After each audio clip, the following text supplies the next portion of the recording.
Can you comment a little bit about what does it take to become a dermatopathologist? What's the difference between pathologist and dermatopathologist? Sure. Dermatopathology is the area that specializes in the microscopic diagnosis of skin disease. So whereas dermatologists look at the skin with the naked eye or maybe a dermatoscope and they decide what's going on, and then they also treat the skin disease.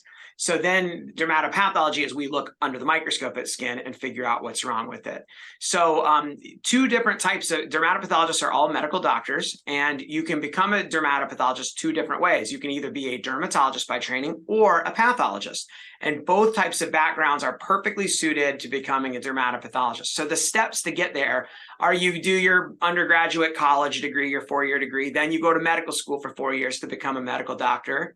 Then you do your residency, which is 4 years either in pathology training or in dermatology training. And then you finally go into a 1 year or sometimes 2 years, but most are 1 year fellowship program where you spend the whole year learning all about just diagnosing skin under the microscope.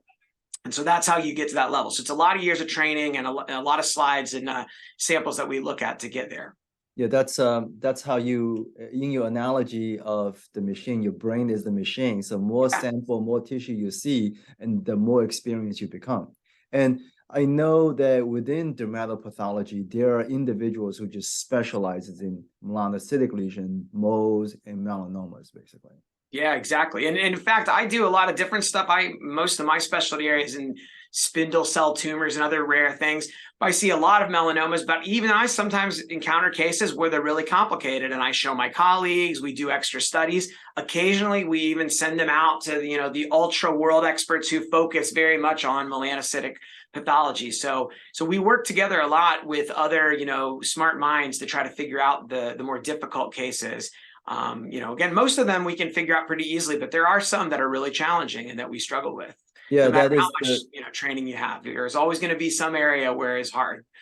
I totally agree, because I always say, biology is not black and white. It's we try to make things fit into the boxes and the books that we create, but the body is way more complicated than that. And it would be so much easier and more convenient for everybody involved, patients and physicians, if everything fit into a nice, neat box. But unfortunately, that is not how medical science works. No, I'm so glad you brought this up. And I think this is also a very important point. That is, when I get a pathology report back, and sometimes there is a really value to be had about having a phone call with a dermatologist and a dermatopathologist and looking at the slide, looking at the clinical pictures or dermoscopic photos, and sort of come up with some sort of agreement, right? Because like you said, this is sometimes very challenging.